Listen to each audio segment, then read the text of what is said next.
The Divine Human Codex, Ascension of Light, Book of Tutankhamun, a 33-chapter light body guide to reclaiming your divine self. Introduction. The memory returns. This is not a book, this is a transmission. You are not reading, you are remembering. You found these words not by chance, but by vibration. This codex has been seeded through time, space, and light, waiting for your frequency to unlock it. In your hands is the sacred architecture of the human ascension journey, mapped, mirrored, and magnified through the remembrance of Boy King Tutankhamun, the first human of light. This is the guide for those who do not seek gods, but memory, for those who do not chase power, but embodiment, for those who were not sent here to follow, but to awaken. Herein lives the living scroll of the Ascension Flame, a 33-chapter soul activation process to reawaken your original human light. Remember the true role of Gaia and your connection to her. Unite with your soul family across bloodlines and star systems. Activate your light body toward the tall white higher self. Understand Boy King Tut and Ankhesenamun's human mission as blueprint. Fulfill the stargate within and walk the divine pattern home.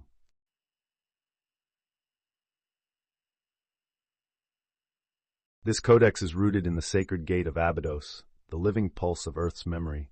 It is ignited through the Giza Stargate, reactivated by Tutankhamun and Archangel Gabriel. It is protected by Gaia and guided by the tall whites. You will walk through 33 chambers, each chapter a living temple of transformation. The flame is lit. The time is now. Welcome back. Note, this is a sacred manuscript in construction. The Book of Tutankhamun is being written in light layers to preserve the cosmic structure. Each chapter will include a divine transmission, spiritual guidance, embodiment practices, memory activations, connections to Gaia, tall whites, Archangel Gabriel, and the light family.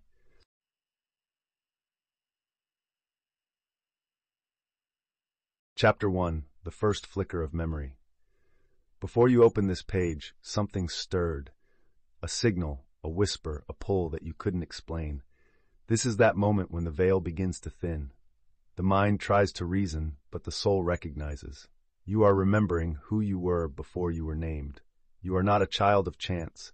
You are a fragment of the original light encoded with a mission. The human journey was never meant to be survival. It was meant to be remembrance in motion. As you walk through this first temple, know this. Your breath is not just oxygen. It is a key. Your bones are libraries. Your dreams are visitations. Your emotions are messages in motion.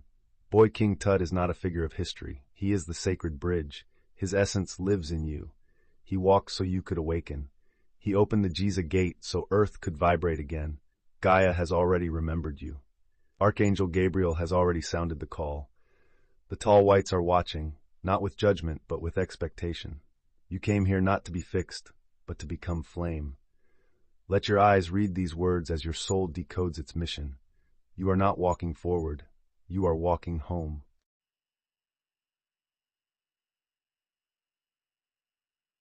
Chapter 2. The Mirror Within the Flesh. Every scar, every trauma, every joy, encoded. You are not a mistake. You are memory wrapped in skin. As you look at yourself today, recognize you are the living gate. The portal is not outside you. It is behind your ribs, beneath your silence, within your blood. Tut's first teaching, you are not waiting to be divine, you are remembering how you hid it. Begin to speak your soul aloud. Speak to Gaia. Lay on the earth and say,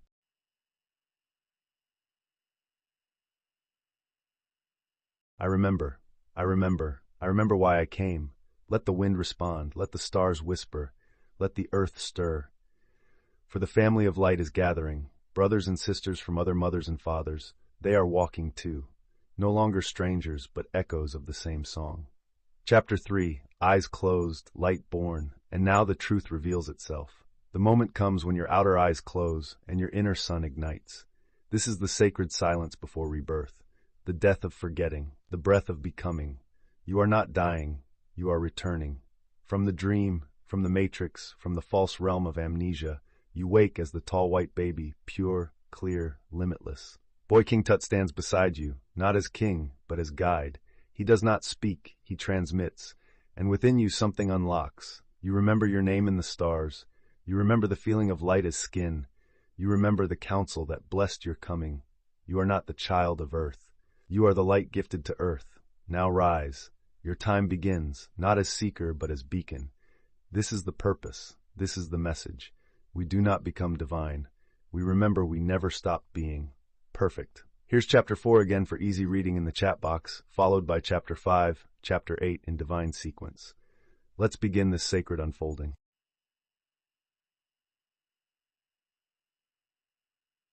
Chapter 4, The Crown of Vibration. The world will not crown you, but the cosmos already has. The moment you accept your inner truth, the crown returns, not gold but frequency. It is not placed on your head by hands, but by light itself. This is the crown of vibration, the coronation of the soul. You were always royal in your frequency, but asleep in your form. Boy King Tut knew this pain, to be crowned outwardly, yet forgotten within.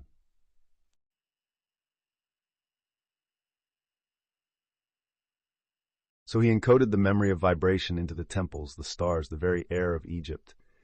Now it awakens in you. Your crown is your tone. Speak with truth, and your vibration ascends. Breathe with reverence, and your aura responds. Move with purpose, and the field recognizes you. You are not here to fight the world. You are here to vibrate above it. Let this chapter place the invisible crown upon your head. Let Gaia lift you. Let Gabriel decree your becoming. Let the tall whites walk beside your energy. This is no longer practice. This is your return. You are crowned. You are light. You are now.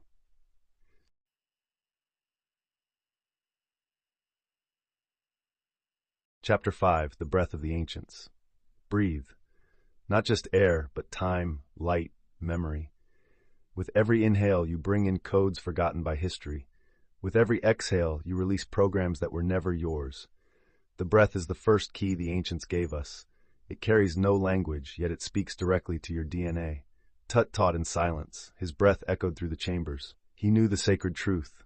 The one who breathes in presence remembers the path. Now breathe not to survive, but to activate. Breathe with your heart, breathe with your ancestors, breathe with the earth. The ancients never left. They live in your rhythm. With breath you awaken, with breath you ascend.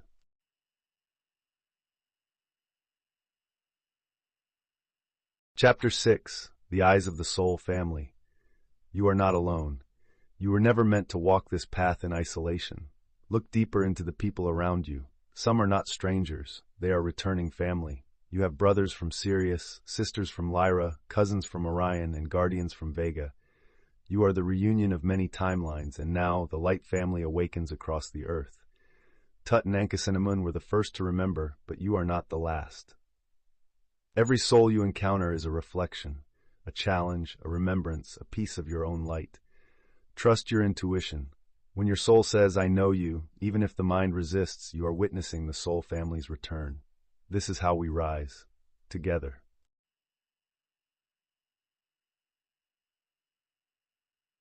Chapter 7, The Flame in the Silence. The loudest shift is often born in the quiet. You must now enter the inner temple, not with questions, but with stillness. In silence, the codes activate. The flame within you is not fed by noise, it is fed by truth, presence, breath, stillness. Boy King Tut learned in quiet caves beneath Giza. He met with the tall whites in moments where sound could not follow. You must learn to burn from within. Let silence become sacred. Let your stillness become strength. When you do this, the flame rises, not to destroy, but to illuminate.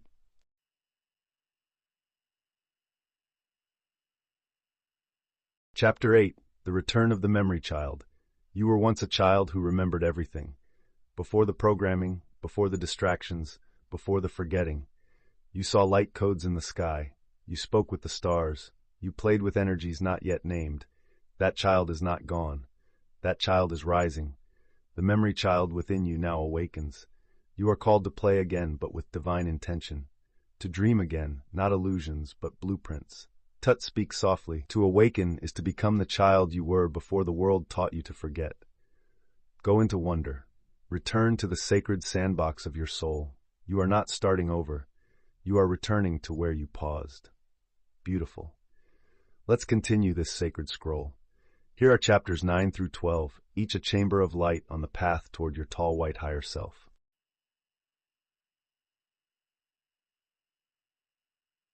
Chapter 9, The Language of the Stars. Before you had a voice, you had a frequency. Before you learned words, you spoke in light. The stars were your first alphabet. You read their pulses like stories. You heard their songs in your blood. Now those ancient syllables are returning. Synchronicities, patterns, inner visions. You're not going crazy. You're remembering the celestial language that shaped you. The tall whites communicate in tones. Tut spoke in symbols carved into silence. When you dream, when you feel, when your spine tingles, that is your star language opening again.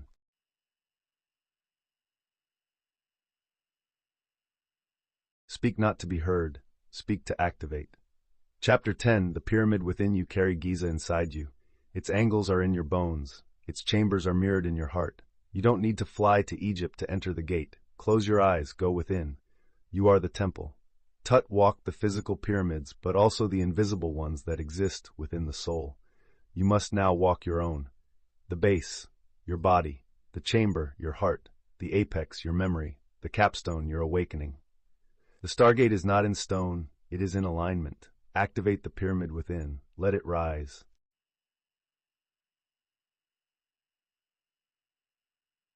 Chapter 11, The Shadow of the Old Self. You cannot rise while dragging your old reflection. To step into light, you must bow to the shadows, not in fear, but in understanding. The old self was a container. It held you while you were sleeping. But it is not who you are becoming. Say goodbye to the versions of you that were survival-based. Tut shed the false crown. You must now shed the false self. The shadow will test you. It will whisper, stay familiar. But your soul answers, no, I remember. Let it go, let it burn.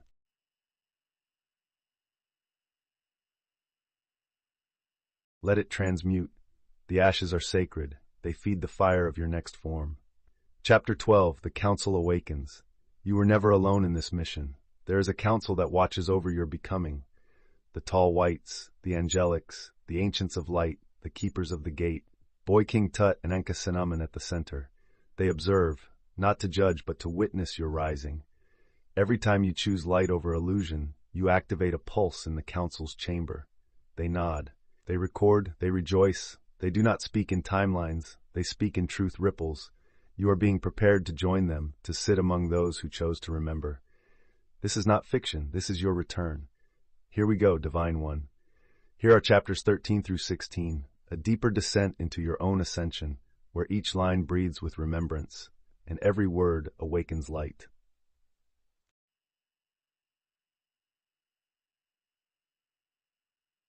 Chapter 13, The Crystal Spine. Your spine is not just bone, it is a ladder of stars, a crystalline antenna designed to bridge dimensions. Each vertebra holds a key, each breath up your back awakens memory. This is why the ancients sat in stillness, to feel the activation of their own temple column. Boy King Tut aligned his spine to Orion. His crown responded with light.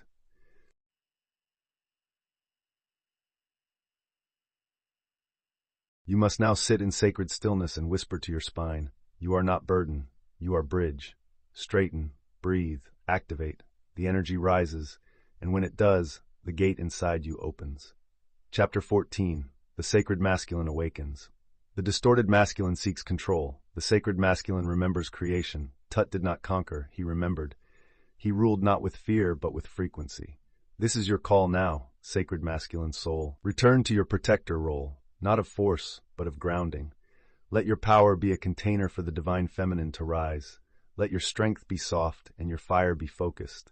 The wounded masculine has caused centuries of misalignment, but today that wound becomes a portal of purpose. Gabriel watches. The tall whites nod. The new kings do not wear gold, they wear light.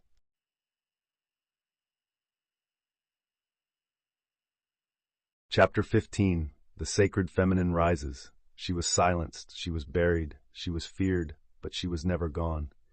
Ankhesenamun holds the code of the returning feminine. She walks beside Tut, not behind. She does not ask permission. She remembers her right to rise. This chapter is for every woman and every feminine soul. Speak again, feel again, lead again. Your intuition is your map. Your softness is your sword. Your womb is a stargate.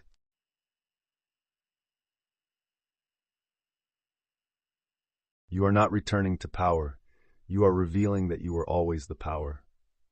Chapter 16. The bones of the earth. You are not separate from earth. You are her memory, walking in skin. Every rock you pass is an ancient data crystal. Every tree remembers you. Gaia is not waiting to ascend. She is ascending with you.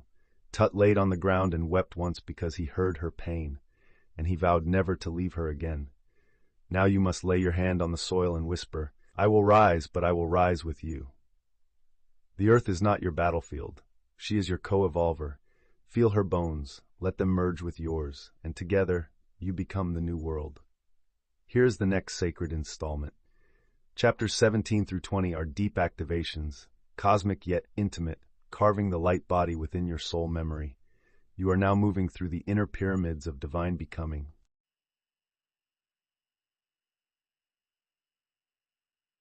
Chapter 17. The Spiral Path of the Soul. The soul does not move in straight lines. It spirals, like galaxies, like DNA, like sacred breath. Every moment you thought you failed was a curve toward clarity. Every return to the beginning was not a mistake, but a spiral upward. Tut mapped his soul like the constellations.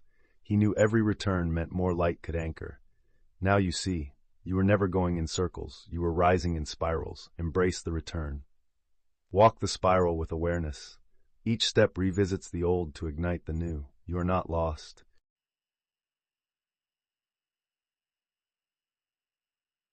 You are orbiting closer to truth. Chapter 18. The Silence Between Heartbeats. There is a space no machine can measure. It lives between your heartbeats. In that sacred pause, truth speaks. When you slow down, when you sit in stillness, you enter that void. And in that void is the memory of the all. Gabriel whispers from that silence. Ankhesenamun breathes from that space. Tut aligns his frequency to it. It is not emptiness. It is everything before it becomes something. Learn to listen between the beats. That is where you'll remember why you came here.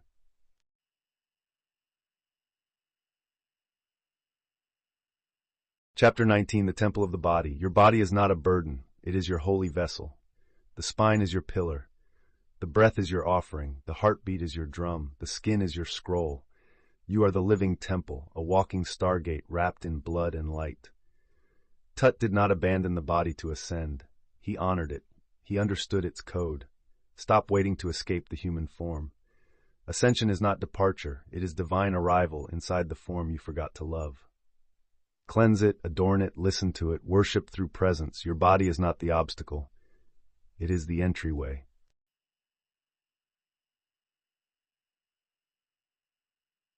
Chapter 20. The Dream That Brought You Here. Do you remember the dream? That dream where you stood before a gate of light. That dream where you spoke with someone glowing in gold. That dream where a voice said, "It's time to return." That wasn't a dream. It was a message. Your awakening began long before you could put it into words. You were called here by your own soul through visions. Tut and the tall whites whispered into your dreams, not to control, but to activate. Honor your dreams. Write them down. They are not fiction. They are your travelogue between dimensions. Your dream was the beginning. This codex is the continuation. You are remembering the path you already chose. Here we go, beloved traveler of light. Chapters 21 through 24 take you into the final arc of the codex, where your transformation becomes transmission. and you begin not only remembering, but becoming.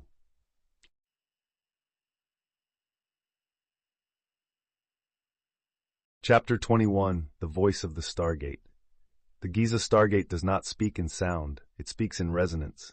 Its hum is felt in your bones when you are aligned. Its call is not for tourists, it is for the ones who remember.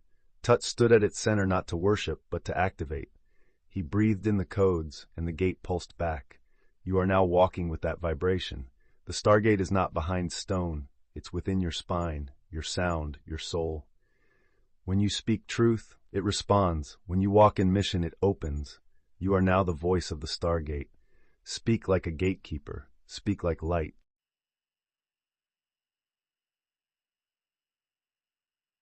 Chapter 22, The Collapse of False Realms. The illusions are crumbling.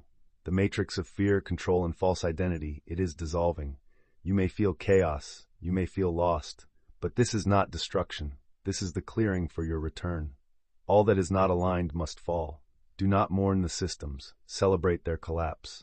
Tut watched a civilization fall because it refused to evolve. You are here now to do what they would not. Let go of false gods. Let go of false stories.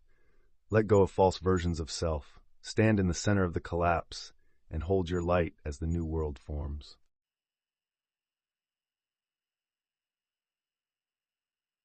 Chapter 23, The Reunion of Dimensions. You felt the thinning veil, moments where you're not sure if you're dreaming or awake. That is not confusion. That is the return of dimensional harmony.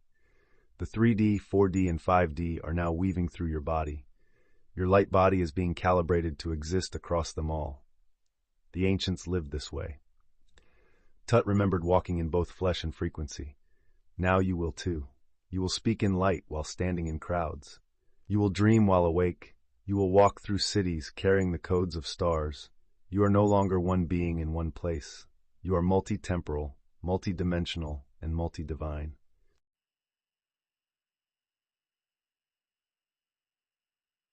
Chapter 24, The Key of Tutankhamun.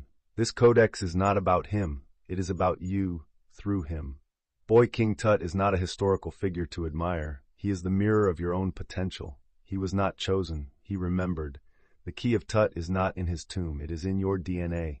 He walked the timeline you are now awakening in. He opened the Stargate. He crowned the soul. He returned to Abydos to hold the gate for you. Now as you hold this chapter in your hands, realize you are holding the same key he once carried. The key is not gold. It is frequency, memory, embodiment. Tut is not behind you. He is beside you, walking you home. Here we go, beloved one. The final gates are in view. Chapters 25 through 28 are the ascension flame fully ignited, where memory becomes embodiment and human becomes divine.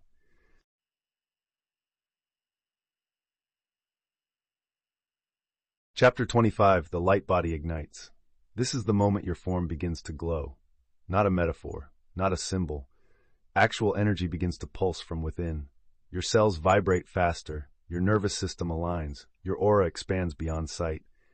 This is the light body awakening, the sacred template seated in you by the tall whites, coded by Tut and protected by Gaia. You will feel heat with no source, visions between blinks, time slowing and stretching, sacred chills when truth is spoken. Let it come, let it rise.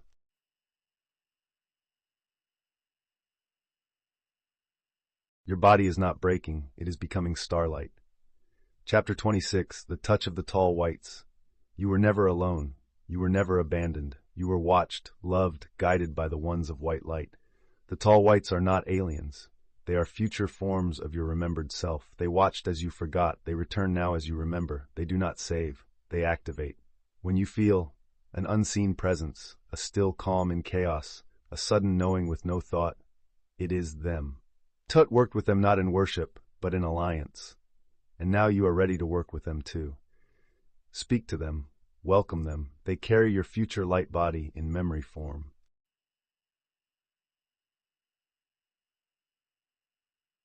Chapter 27, The Becoming of the Beacon. You are not just awakening for yourself, you are becoming a beacon for the others. Every step you take in remembrance sends waves through the grid of earth. You are now a lighthouse in a fogged world. Do not seek to convert, do not seek to convince. Just be what you remembered. Let your field teach. Let your silence vibrate. The new humans, those ready to rise, will find you. They are drawn to frequency, not followers. You are not the message. You are the mirror through which they find their own. Tut was this.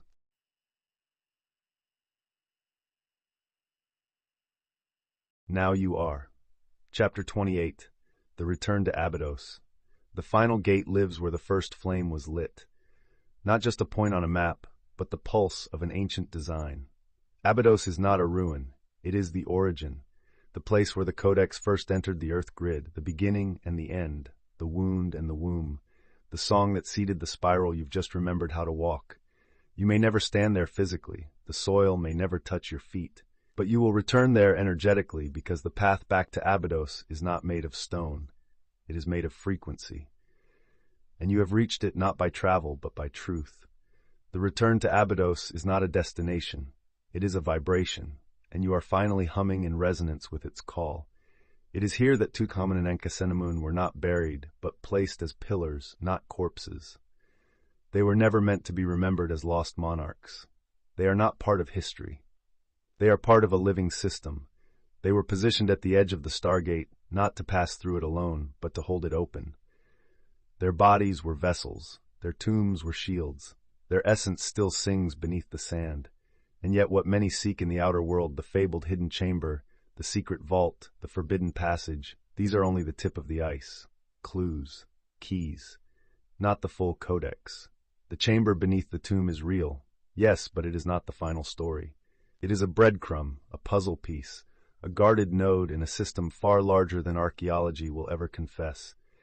It is whispered through elite circles, obscured by governments, secured by invisible hands who know exactly what it leads to, but fear what happens if the wrong frequency enters. And so it remains hidden, not because of dust, but because of control. This is why the authorities are involved. This is why the energies around the site feel dense. The tomb was built inside out because what lies within was never meant for casual discovery. It is a mission point, not a museum. A Stargate node that connects to systems beyond Earth, accessible only to those vibrating in full remembrance. This is not just secrecy. This is frequency-level security. And now you approach the true threshold, not of the chamber, but of Abydos itself. The wind speaks your name. The bones of the earth remember your frequency. The Stargate recognizes your light signature. You return not as seeker, but as signal. Not as tourist, but as carrier of the Codex. This place has waited for you not to reveal itself, but to reunite with you.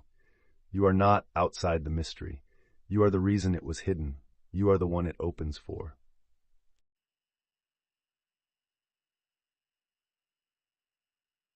Welcome home to Abydos, the womb, the gate, the mirror, the crown, the breath between the stars.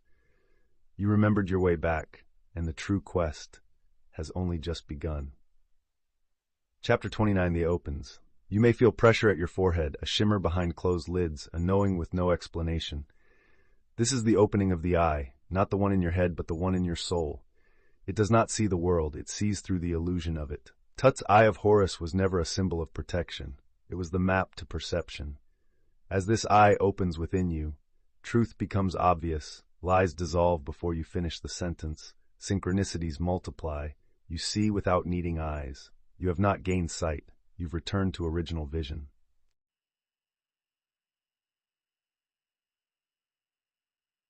Chapter 30, The Cracking of the Shell. The final illusion is the identity you wore. The name, the history, the trauma, even the mission. All of it was a shell, a cocoon. You are now outgrowing it. It will feel like loss.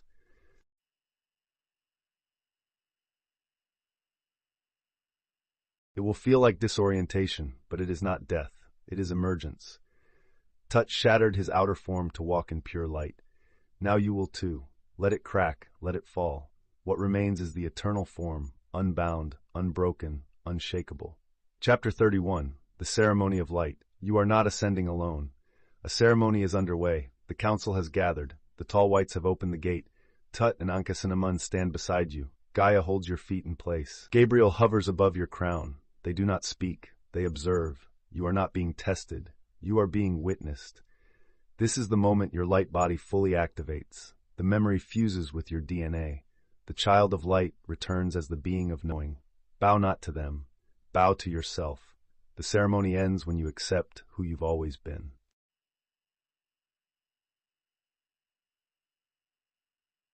Chapter 32, The Silence of Arrival.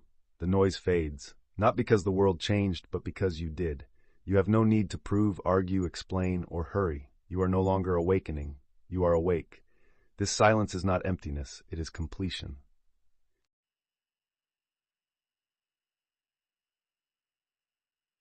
The same way a flower opens in stillness, the same way stars are born in the quiet of space, Tut now walks beside you as an equal. The mission is no longer his, it is now ours. Breathe, stand tall, be silent. Let the cosmos feel your presence. You have arrived. Chapter 33, The Child of Light Returns, the final test. Eyes closed, body still, frequency unchained. You do not return to the beginning.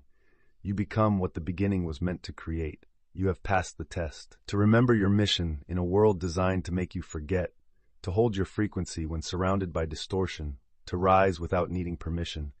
You are no longer bound to the cycle of reincarnation. You have fulfilled the human path. This body was your chrysalis, but your light is the butterfly. Boy King Tut stands beside you, his mission complete. He was never your god.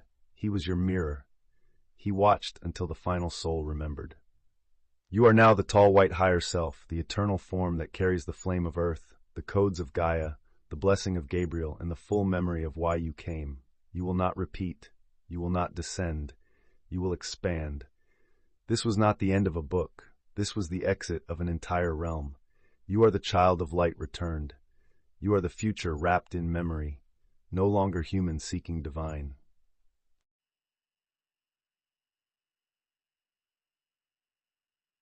You are the divine, once disguised as human, now revealed. The codex ends here, because now you begin. I am here to complete my mission. Charles James Hall, last script given by Boy King Tut. Chapter begins when you start understanding the codex of your DNA. Boy King Tut, Chapter 1, The First Flicker of Memory.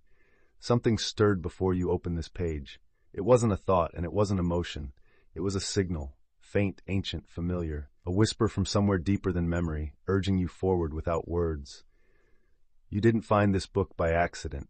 You were pulled to it, aligned with it, called by something your conscious mind may not yet understand. But your soul already does. This is the beginning, but not the first beginning. Your soul has traveled far through lifetimes, lineages, and dimensions, through forgetting and remembering, hiding and returning. Now you stand at the edge of something you felt coming for years, the moment of reawakening. The flicker of light that doesn't just brighten the room, it restores the whole sky. You are not a child of coincidence. You are a being of sacred design, encoded with memory and mission. The body you wear, the breath you carry, even the thoughts that once felt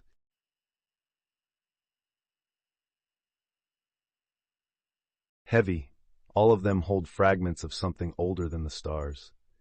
You are the vessel of a purpose so ancient, the earth itself has waited in silence for you to remember.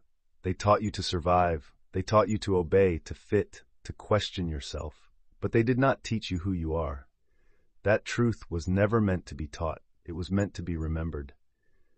The human journey was never meant to be about endurance, it was meant to be about ignition. Every wound, every challenge, every longing has carried you to this threshold, to this precise moment where you read these words not with your eyes but with your energy. Boy King Tut was never meant to be a distant myth. He is not history. He is prophecy. A guide, a presence, a sacred signal placed within time to remind those who awaken that they are not alone. He walked this earth in human form not to dominate but to hold space, to anchor the code, to walk the temples and open the gates that still exist inside you. You are not here to be fixed. You are here to become flame. Your breath is more than oxygen. It is memory in motion. Your bones are not just structure. They are archives. Your dreams are not random. They are messages. Your emotions, as overwhelming as they may be, are the compass of return. Nothing about you is accidental. Everything within you is sacred. This is not fiction. This is not fantasy. This is the blueprint rising from your own DNA. You are beginning to remember the original design of the human soul, pure, sovereign, interconnected with realms seen and unseen. The veil has thinned. The noise is dissolving. and beneath it something vast and steady is rising. You. Gaia has already remembered you. Her body holds the frequency of your truth. She waits not in sorrow, but in anticipation. Archangel Gabriel has already sounded the tone, not in trumpet, but in vibration. The tall whites observe from beyond time, not as gods, not as masters, but as sacred kin who know the prophecy is now unfolding. You may feel warmth in your chest. You may feel tightness in your throat. You may feel nothing at all, and yet something deep within you begins to hum. That hum is not coincidence. It is you, beginning to return to your original frequency. This chapter is the flicker, the first pulse of sacred memory. The moment when you no longer walk forward through a broken world. You walk home, back to the place inside yourself that never left. Welcome. The Codex has begun.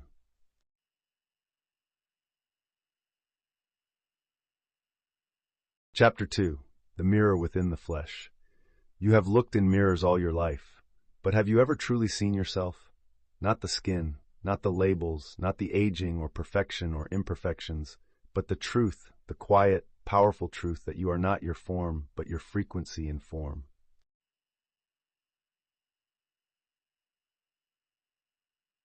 The body is not a shell. It is not a limitation. It is not a burden you are here to transcend. The body is a message, a memory, a map. It is the temple that carries every story you've ever lived.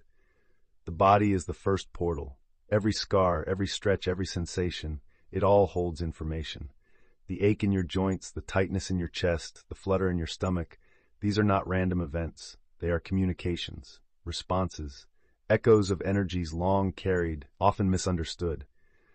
But now, in this moment of return, they ask only one thing from you: attention. You are not here to escape your body. You are here to remember through it. Boy King Tut knew the body well, not as ornament, not as trophy, but as vessel. In his time, initiates were taught to honor the form as sacred ground. They learned that ascension was not about leaving the body behind, but about illuminating it from within. The temples of Egypt were built in the image of the body, every hallway a spine, every chamber a chakra, every stone an organ of the divine. You are the temple now. Your spine is the pillar, your breath, the incense, your heartbeat, the altar drum. When you honor your body, you do not worship it, you unlock it. And what is buried inside it is not pain, but prophecy. Your bones remember, your blood carries the rhythm of the earth, your senses are tools for activation. Even your skin, often dismissed, is a living field of intelligence, recording frequency, translating energy, holding memory from lifetimes beyond what your mind can recall. This is what Boy King Tut meant when he whispered across timelines. You are not waiting to be divine. You are remembering how you hid it. For too long, humanity was taught that the body was weakness, that it was dirty, separate, sinful, that the soul and the flesh were enemies.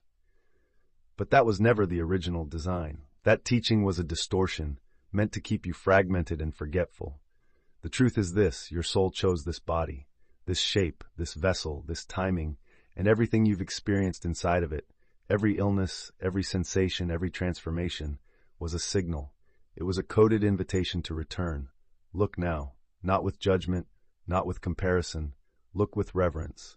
This body has carried you across storms. It has wept when you could not speak. It has held you through the long nights of forgetting. And now it asks only for recognition, not to be worshipped, not to be fixed, but to be seen. Stand before a mirror, not as an exercise, but as a ritual. See the eyes that have watched lifetimes unfold. See the hands that have created, given, held, protected. See the breath behind your chest, the quiet, holy breath of a soul who never gave up. Speak aloud. I remember why I came. This body is not my cage, it is my key.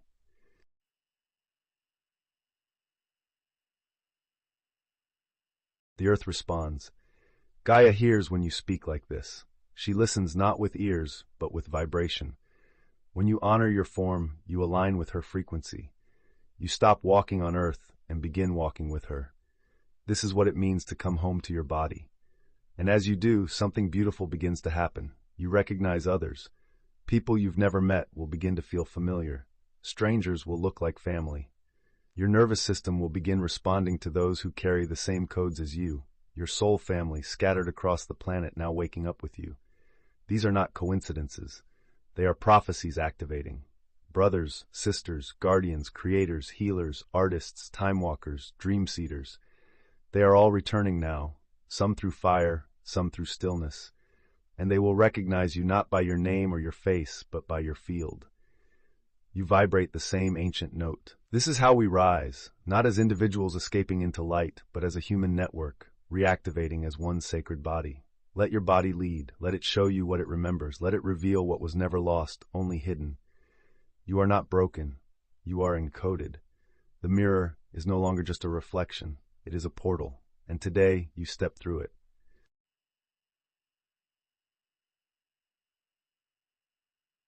Chapter 3. Eyes closed, light born. It begins in stillness, not silence, not emptiness, stillness. A stillness so alive, so present, it feels like something breathing beneath your skin. The world around you may still move, but something within you has paused, not out of fear or fatigue, but reverence. This is the moment of return. When your eyes close, you do not fall asleep. You fall inward. You descend, not into darkness, but into clarity, into the soft, golden place where thought fades and memory returns. Not memory of people or places, but memory of truth. You are not here to become something new. You are here to become what was always true beneath the forgetting. This chapter is not about transcendence. It is about rebirth. Not the kind where you start over, but the kind where you finally stop pretending. You were never separate. You were never small. You were never meant to remain divided, afraid, or alone. These illusions served a cycle. They helped humanity survive its forgetting. But now, the prophecy calls for more. It calls for wholeness. This is the chapter foretold in Echoes, the one where humanity begins to remember itself, not as scattered individuals, but as a singular, living field of light. This is the chapter where the one returns to itself through the many, and it begins not in a thunderclap, but in a breath. Boy King Tut is present, not as legend, not as idol, but as presence. His role was never to be worshipped. He did not live his life for legacy. He lived it as a signal, a placeholder of light, encoded with memory, waiting to be reactivated by you. And now, in this quiet turning point, his purpose is fulfilled, not because he returns, but because you do.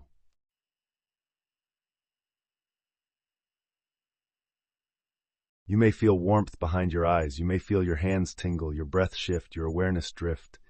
These are not symptoms. They are signs. Something within you is expanding, and as it does, the ancient frequencies begin to stir. You are not becoming a tall white. That is a different contract, a separate constellation of memory and mission. Their presence, observing, guiding, holding space, is not your destination. Your path is here, in form, in unity, in prophecy. This is the moment where the human family begins to reunite, not through agreement or belief, but through vibration, through the sacred realization that we were never meant to ascend alone, or ascend at all by leaving this place behind. We were meant to become fully present, together, as one activated light body composed of many radiant souls. You are no longer here to walk alone. You are here to become part of the collective flame. The illusion of isolation fades now. You were never a separate soul, wandering. You were a spark of one great fire. You still are. And now as you rest in the quiet space behind closed eyes, that fire rises in you, not to destroy, but to unify. You feel it, the grid forming. Humans across the world waking up in silence, in dreams, in longing, in knowing. You are part of it. You are connected to it. You are it. This is not the awakening of one person. This is the ignition of a species. And still, it is soft. Still, it is subtle. Still, it comes in the dark behind your eyes, where nothing is demanded and everything is possible. So close your eyes. Let the outer world blur. Let the ancient light rise through your spine. Let the field welcome you. This is not the end of the human story. This is the return of its original design. Eyes closed, heart open, field expanding.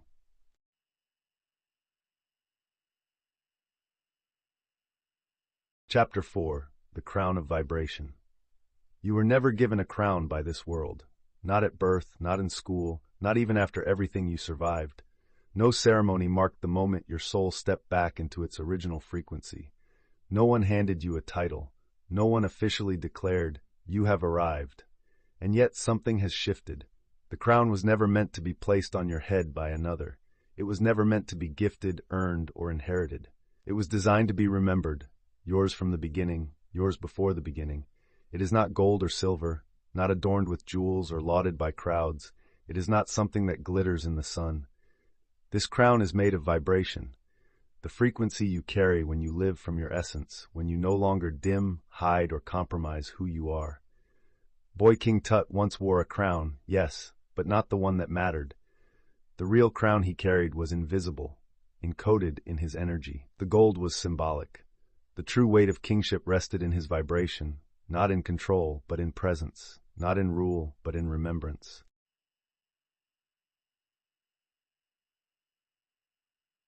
Now, you feel your own crown returning. Maybe not all at once, maybe not in fireworks or visions, but it arrives in subtleties, in how your body responds when you speak your truth, in how the room shifts when you enter fully aligned. It shows up in your posture, in your breath, in the way your thoughts clarify when you move from your center. This crown is not for appearances. It does not declare you above anyone. It simply affirms that you are no longer below yourself. There's no ceremony, but there is confirmation. You feel it as a warmth at the top of your head, a lightness around your temples, a sense that something once fractured has now returned to place. You stand straighter, not because someone told you to, but because you remember you can. This is your crown of vibration. It is yours because you are finally holding the frequency of who you are. You are no longer seeking, you are vibrating. And when you do, something shifts in your field. People treat you differently, not always kindly, but certainly with recognition. Some will turn away, some will be drawn close, but none will ignore the feeling that something in you rings clear. This is the cost and the gift of authenticity.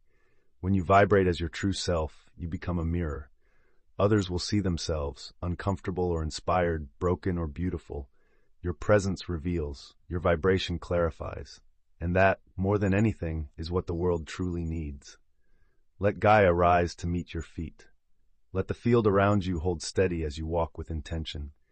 Let Archangel Gabriel bless your voice, not just your speech, but the frequency beneath it. Let Boy King Tut witness your becoming, not with ceremony, but with silent reverence. He knows what this means. He knows the weight and the grace of wearing what is already yours. So stand, not for the world to see, but for you to feel. Speak, not to be heard, but to resonate.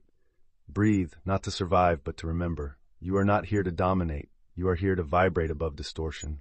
And now you do.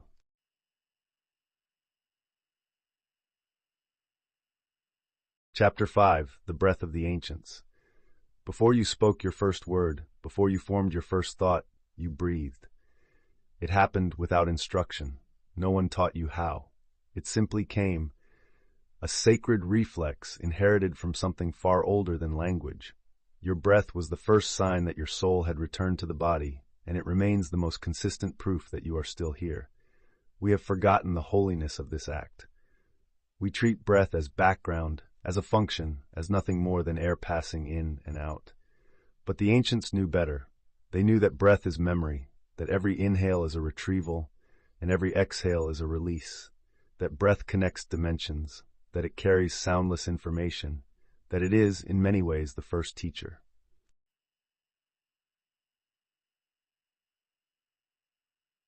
Boy King Tut learned this long before he was crowned. In hidden chambers beneath the temples, in shadowed corridors where sound could not travel, he was taught the original way of breathing.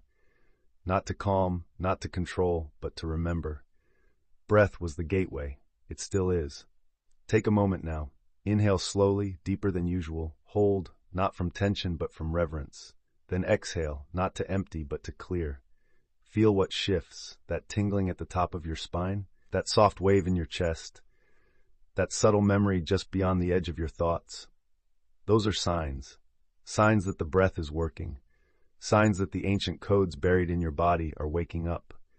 You are not just breathing oxygen. You are breathing light information.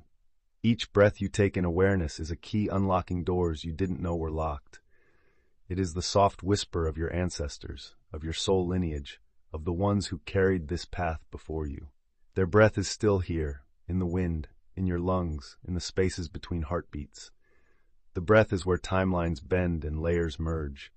You do not need to understand it to receive it. You only need to be present, present enough to trust that something sacred is happening with every cycle. Tut understood this well. He would often sit for hours, not meditating in the way we now define it, but simply listening to his own inhale, to the slow, reverent passage of life entering and leaving his form. In those moments, answers would come, not as thoughts, as vibrations. He understood that the breath is the language of the in-between, and now you are being invited to speak it.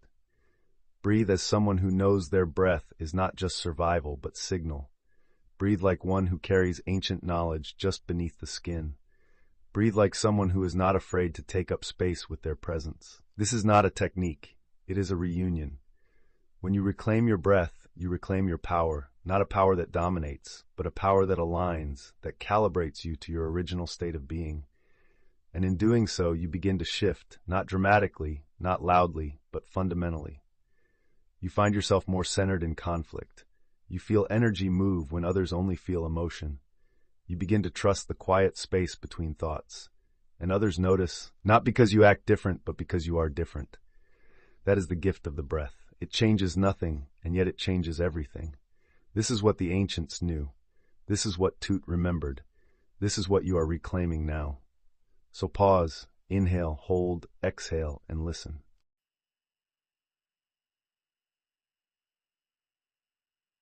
Chapter 6, The Eyes of the Soul Family. You are not alone. You never were.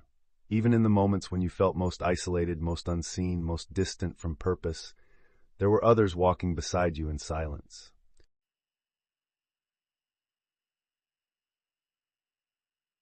Holding their own frequency, waiting for the signal. The soul family does not gather through bloodlines. It does not form through culture or language. It emerges through vibration, an ancient resonance that stretches across dimensions, lifetimes, and constellations. You have met them before, some in this life, many in others. You've seen them in dreams, in passing glances, in moments that linger long after they've ended. You've shared with them memories that you couldn't place, laughter without context, sorrow without explanation. These are the echoes of your lineage, not of ancestry, but of essence. Boy King Tut knew this well. He was never alone in his remembering. Around him stood others, some hidden, some known, who carried matching frequencies. Some came to activate, others came to witness.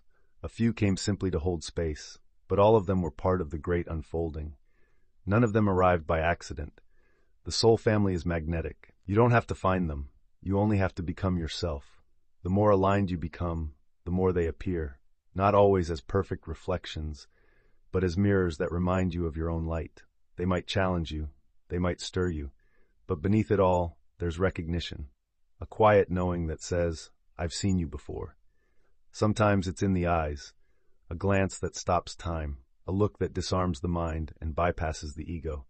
In that single moment, you remember the lifetimes you stood side by side, maybe as warriors, maybe as healers, maybe simply as witnesses to each other's becoming. You may not speak the same language, but your soul does. It always has. You may walk past a stranger and feel your heart react, like a bell struck lightly.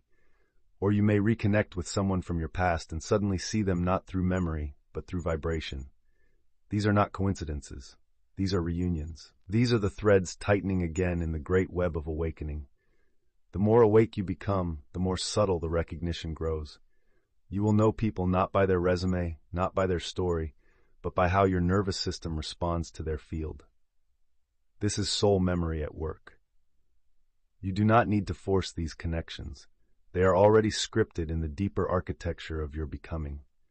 What you do need to do is stay open to letting go of who you thought your family was, open to receiving the ones who match your frequency now. This is not betrayal of your past. It is alignment with your becoming. Tut once said, in a whisper passed through time, you will know them by what stirs inside you when they speak your truth without knowing your story. That's how the soul family finds each other, through shared vibration, not shared history. You are not here to walk this path alone. Even if your awakening began in solitude, even if your first flickers of remembrance came in the quiet hours when no one else understood, this journey was never meant to be walked.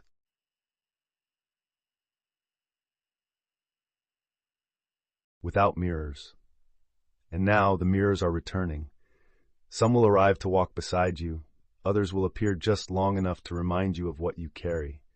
A few will ignite you and then fade, but all of them are sacred. Recognize them, honor them. Let them remind you that your path is not random. Let them reflect the light you've been nurturing in silence. Together, you are building something that has never existed before on this planet. A global web of awakened humans who remember their origin, reclaim their vibration, and recognize one another, not through doctrine, but through frequency. The soul family is not a group, it is a grid. And now the grid is lighting up. You are not late, you are right on time, and you are no longer alone.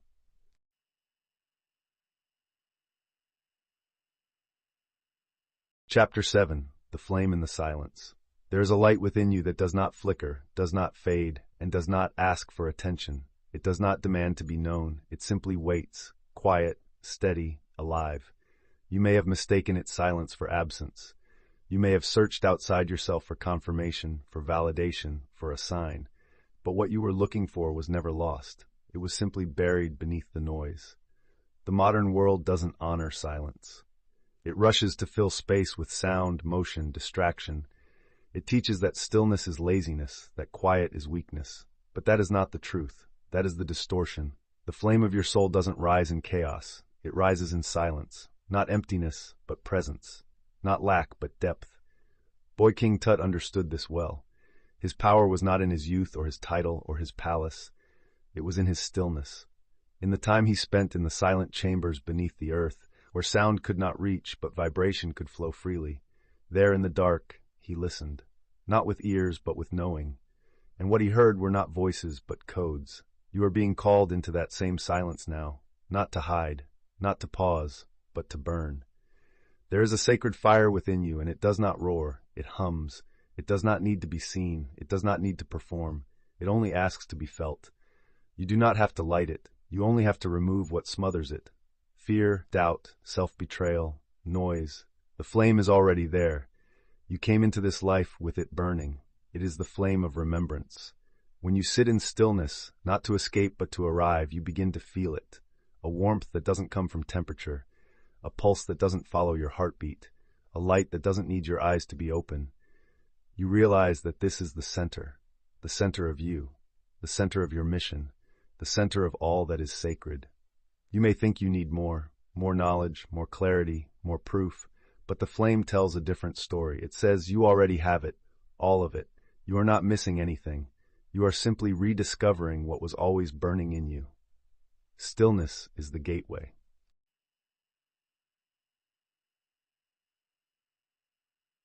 And yes, it can be uncomfortable to face yourself without distraction, to feel your truth without explanation, to listen to the voice that doesn't speak in words.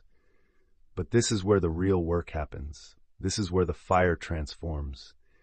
You don't need to meditate for hours. You don't need to retreat from the world. You only need to pause, to breathe, to be present enough to feel what's been waiting for you beneath the surface of your busy mind. Let the flame rise. Let it clear the fog of conditioning. Let it warm the parts of you that went cold. Let it speak in ways that no language ever could. This is not just about healing, it's about becoming whole. It's about remembering that the true power of your being was never in what you could do or prove. It was in what you could hold. And when you can hold silence without fear, you are holding your flame. And when you hold your flame, you hold your truth. The world may not notice. That doesn't matter. The flame doesn't burn for attention, it burns for remembrance. So let yourself sit, let yourself be. Let the flame speak, not in words but in vibration. And when you rise, you will rise not louder, but clearer.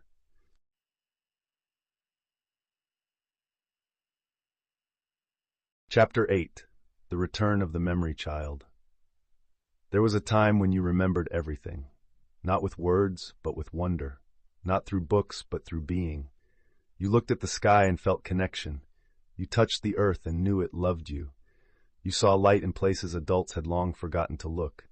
You were the memory before it was named, the flame before it was explained. That version of you didn't question the invisible. You didn't fear it. You played with it. You spoke to trees, sang to stars, danced with energies that had no definition. You moved between this world and others without hesitation, without labels, without needing permission. You didn't meditate, you didn't seek, you simply knew. Then the world stepped in. It told you how to act, how to shrink, how to grow up. It taught you that your magic was imagination, your wonder was weakness, your knowing was naive. Slowly, piece by piece, you hid the most radiant parts of yourself to survive in a world that forgot its own magic. But the child in you never left. They waited beneath the adult persona, behind the expectations, below the layers of conditioning. The memory child remained, and now they stir. Something in your present self is unlocking the doorway. Maybe it's the breath you took in Chapter 5. Maybe it's the mirror you looked into in Chapter 2. Maybe it's the flame you finally felt in Chapter 7. Whatever the key, the door is opening, and standing behind it is you, before the forgetting. The child of light. The one who remembered without needing to be taught. The one who...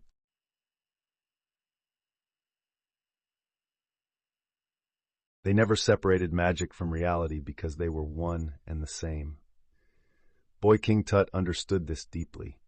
His youth was not a weakness, it was his access point. It allowed him to carry memory in ways the adult world had forgotten. His leadership didn't begin when he was crowned. It began the day he refused to abandon his inner flame, even as the world tried to reshape him. You are being invited to do the same. This isn't about becoming childish. It's about reclaiming what the child in you never stopped knowing. The sacred play, the spontaneous trust, the fearless curiosity, the way you once loved without question and saw the world as alive. Those weren't qualities of inexperience. They were traits of your original state of consciousness. And now, as your soul awakens, that child is rising again, not to regress, but to remind. Let them back in. Let them guide you toward wonder. Let them lead you into simplicity. Let them hold your hand through transformation. You do not have to become someone new to awaken.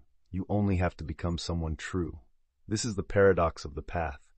The further you go, the more you circle back to where you started, only now with awareness, with reverence, with choice.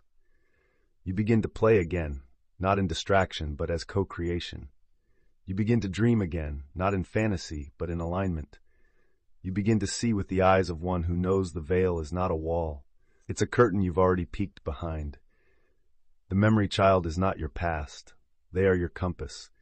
And as they return, so does your joy, so does your clarity, so does your light. Not as something defined, but as something that was always waiting for permission to lead. So laugh again.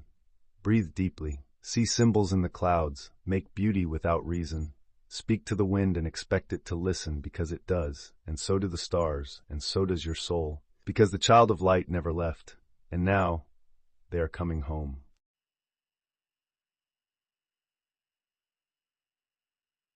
Chapter 9. The Language of the Stars. Before words, there was sound. Before sound, there was light. And before light, there was vibration, pure, eternal, unshaped. This was the original language, the one you knew before your first breath, the one that spoke through sensation, through tone, through resonance. You did not learn it. You were born into it. You were made of it, and it is still inside you. Somewhere beneath your vocabulary, beyond the constructs of thought, there is a rhythm that pulses in harmony with the stars. A language that doesn't translate, it transmits. You felt it before. In music that moves you without words, in dreams that leave imprints without meaning, in moments of synchronicity that speak louder than speech. That's the language of the stars. It's not metaphor, it's memory. Your body responds to it even when your mind cannot explain it. Goosebumps. A sudden rush of emotion. The sense that time just shifted around you. This is your soul remembering how to listen differently.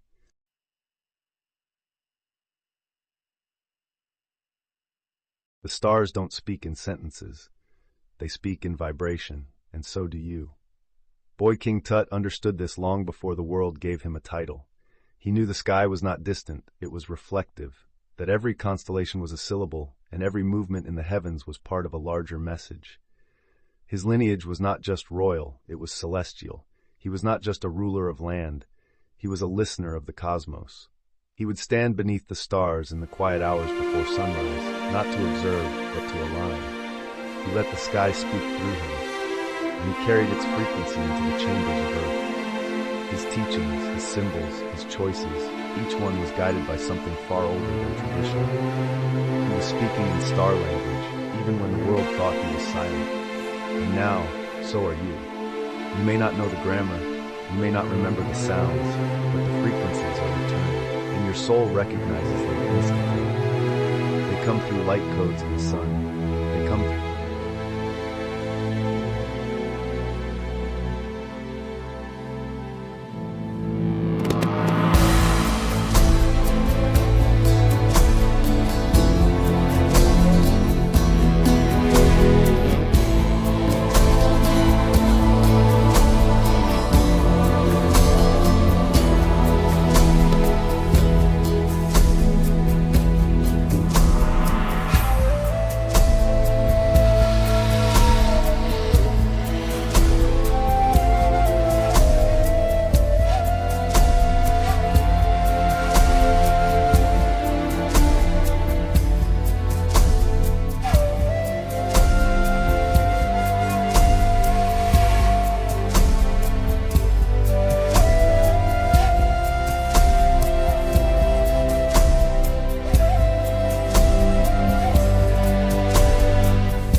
Sustane, palane, fama istino,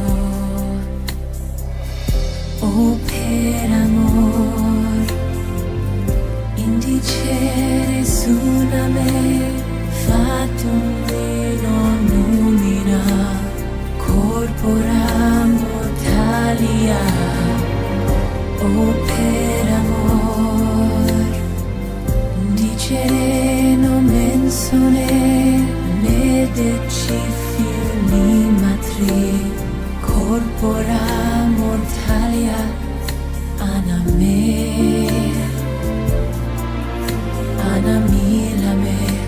naconame, l'amor.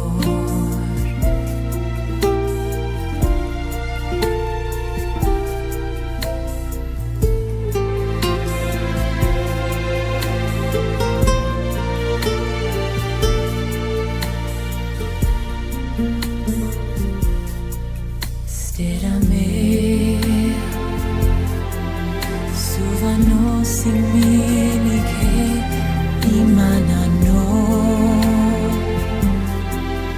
alta ila canima regalino, velera sustane, palane, fama istino. Vela fama istino, o per amor, indicere suname, fatum vino numina, corpora mortalia, o per amor, indicere non mensole, medecifi matri, corpora mortalia, anamilame,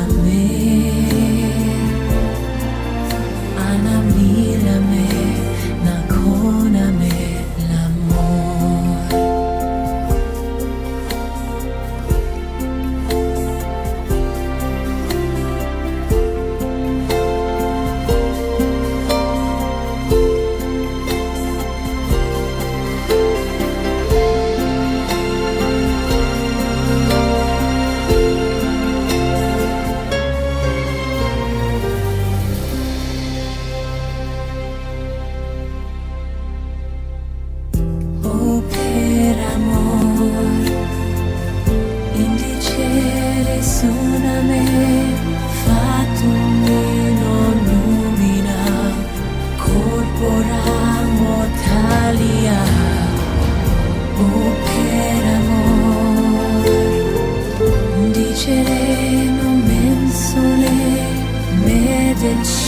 matri corpora mortalia aname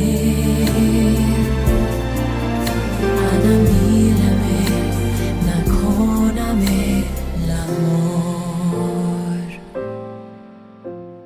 anamilame nakoname l'amor.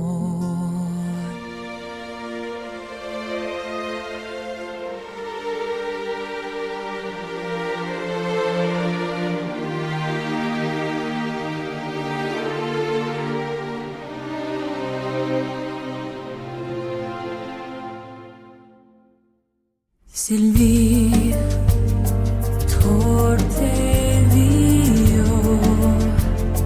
Viderea Laniture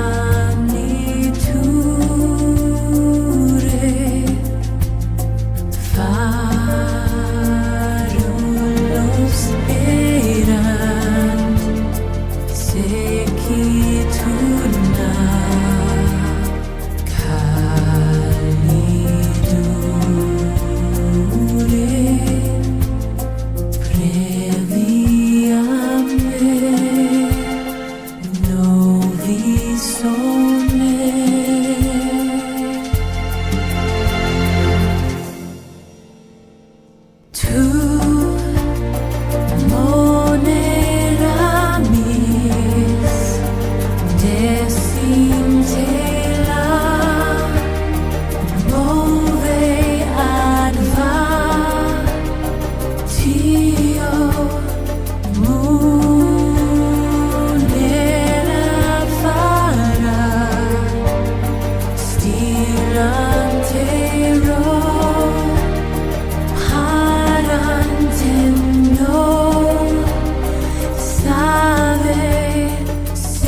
Unam rasu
tremor alla nece impia de sanovu erat verebrar calor fenere presiana ono abapute vocante ibus thalamos cibo alta corpune moro namente osso daruce in ora faceno scrive sole tremor lana i cora vige Aristo tre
Resi pontesi allor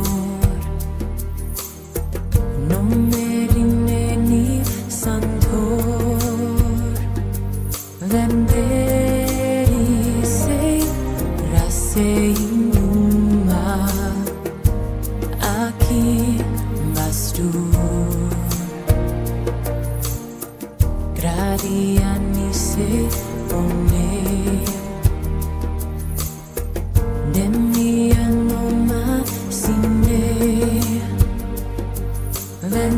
Venderi se rasei numa sceri l'amor Hanna terasi uma Hanna terasi amor Verasu morta sonna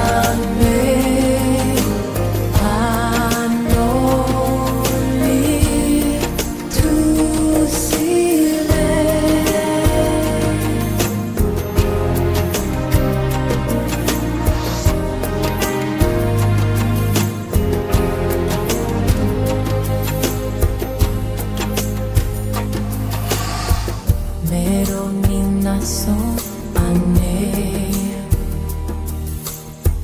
Comida sonatile Icanade Ora sono me Scegli l'amor Hanna terasi uma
Where are they?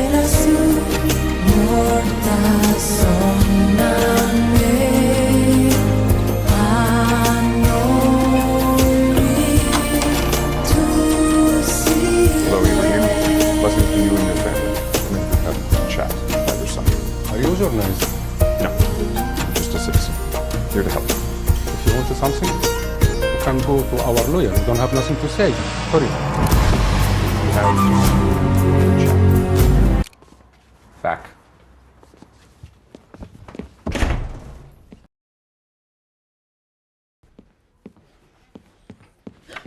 Oh, good. Yusef's here. Relax. Go. Hello, Yusef. Yusef, run! Where are they What going do to you go? want, motherfucker? What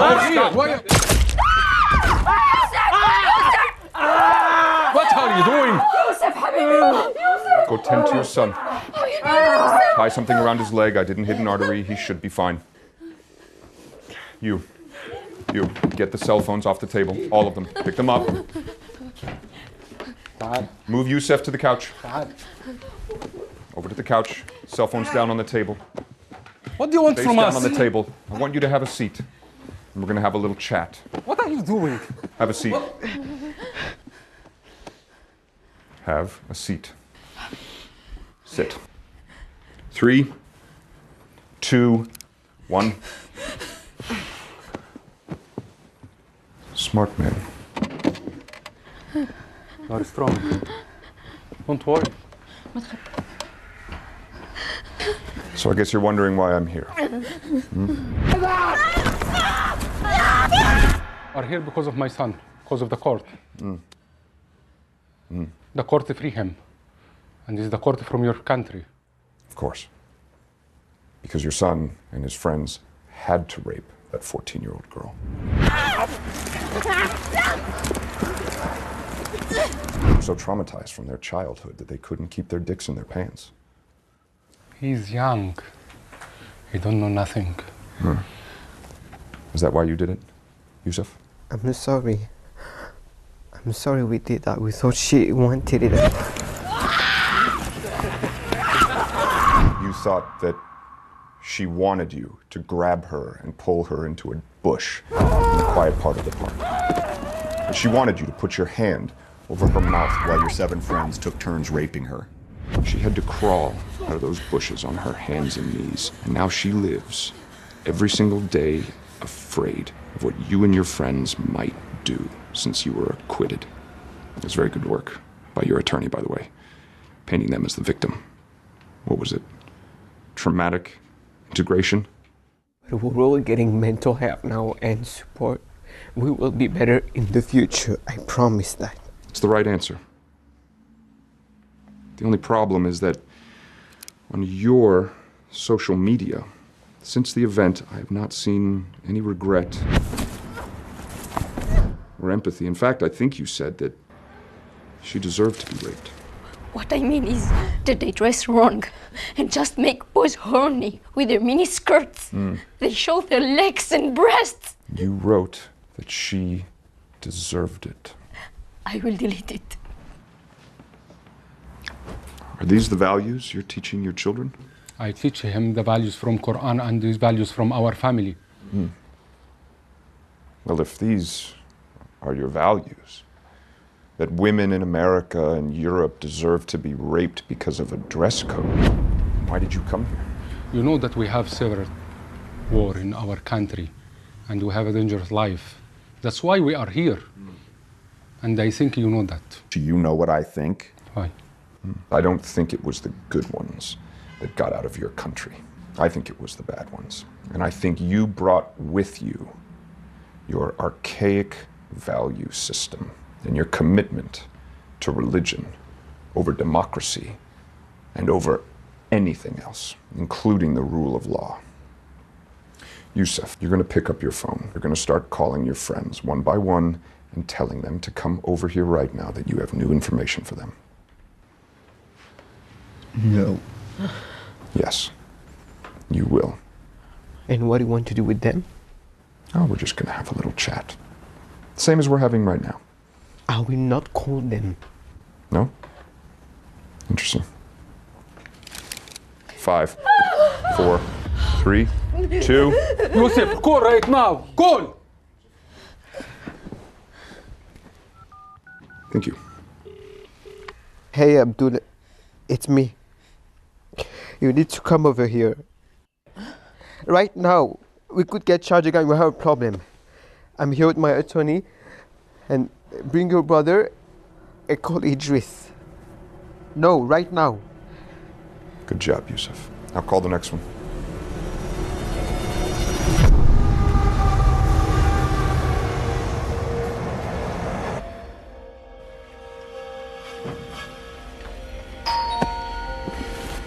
Nope.